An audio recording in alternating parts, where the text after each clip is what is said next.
नमस्कार दर्शक बंधु आजिर वीडियो माध्यम रे आमर एही चैनल को स्वागत जनाउछि। आजिर वीडियो रे आमे जानिबा जे सकाळ सकाळ उठी जेतेबेले आपण आपणक घरर कबाट खोलुछंती तो संगे संगे एमिति केउ कार्य करिबा द्वारा आपण माने दरिद्ररु मुक्ति पाइबे। आपणक घरे सबुबले अभाव अनटन देखा देउछि कि आपण माने जेते इनकम कले मध्य आपण को अंटू नाही।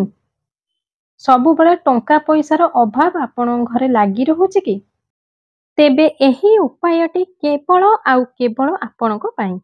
हाँ दर्शक बंधु आपण एही चमत्कारी उपायटी को निहाती करंतु, देखिबे आपणकर दरिद्रपण आपणक दुआर मुहर पाख माडिबो नाही।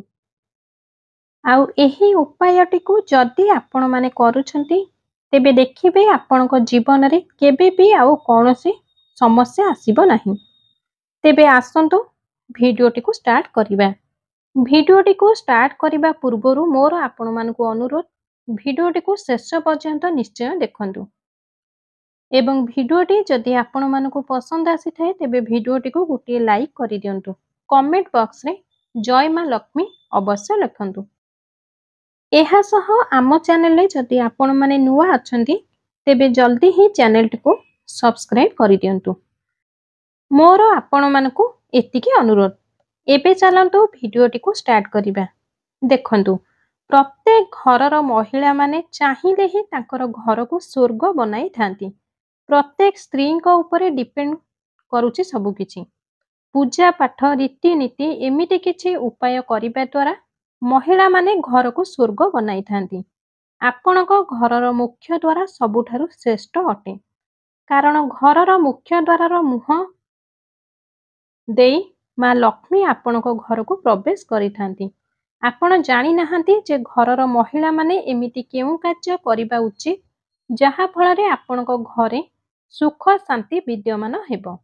आपण माने कोन करंतु ना सकाळ सकाळ उठी घरर महिला माने मुख्य द्वार दुई पटरे अल्प अल्प जल छिंची दियंतु। एहा सह शनिवार एवं रविवार दिन दुईटी बाल्टी पानी पकाई आपणकर मुख्य द्वार को झाड़ू मारंतु।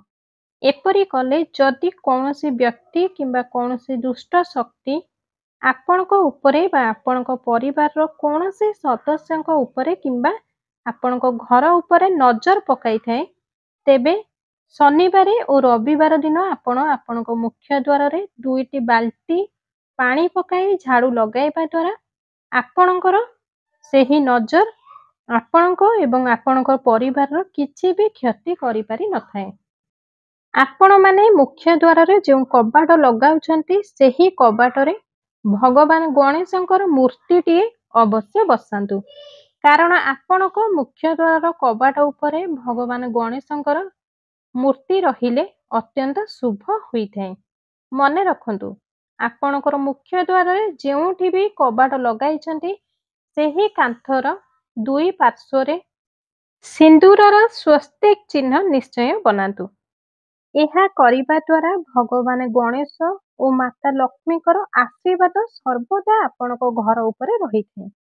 आउ गोटे कथा ध्यान दियंतु, जदि आपणक दुआर सामना रे अस्वस्थ गच्छ उठिची तेबे सेही अस्वस्थ गच्छ को तुरंत आपण ओपाड़ी दियंतु, कारण अस्वस्थ गच्छ घर आगरे रहिबा उचित नुहे। तेणु सेही अस्वस्थ गच्छ को तुरंत आपण माने ओपाड़ी अन्य कोनसे स्थान रे लगाई दियंतु। किंतु ध्यान रखंतु अस्वस्थ गच्छ आपणक घर आगरे आदौ रखंतु नाही। आपणक घरर मुख्य द्वारर कबाटर रंग लाल किंबा मेरून रंग रहिबा निहाती आवश्यक।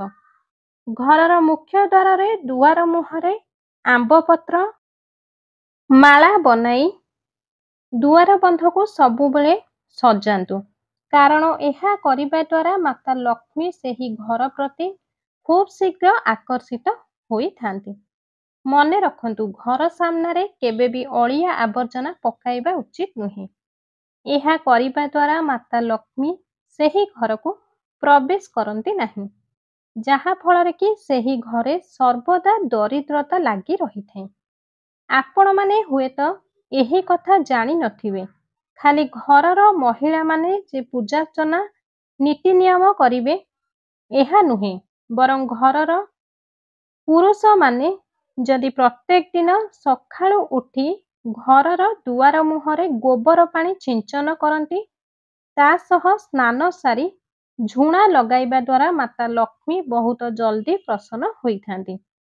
ତେଣୁ ପ୍ରତ୍ୟେକ ପୁରୁଷ ଏହି ଉପାୟଟିକୁ ନିହାତି କରନ୍ତୁ। ଖାଲି ଯେ ଘରର ମହିଳାମାନେ ପୂଜାର୍ଚ୍ଚନା କରିବେ ତା ନୁହେଁ, ପୁରୁଷମାନେ ମଧ୍ୟ ଏମିତି କିଛି ଉପାୟମାନ କରି ଘରର ଉନ୍ନତି ଆଣିଥାନ୍ତି। ତେଣୁକରି ଘରର ପ୍ରତ୍ୟେକ ମହିଳା ଏବଂ ପୁରୁଷ ଆଜିର ଭିଡ଼ିଓ ମାଧ୍ୟମରେ କୁହାଯାଇଥିବା ଉପାୟଗୁଡ଼ିକୁ ନିଶ୍ଚିନ୍ତ କରାନ୍ତୁ ଏବଂ ଏହି ଭିଡ଼ିଓଟିକୁ ଆପଣଙ୍କର ସାଙ୍ଗସାଥି, ବନ୍ଧୁବାନ୍ଧବ, ପଡ଼ୋଶୀମାନଙ୍କୁ ସେୟାର କରନ୍ତୁ, ଯାହା ଫଳରେ ଏହି ଉପାୟଟି ସେମାନେ ମଧ୍ୟ କରିପାରିବେ।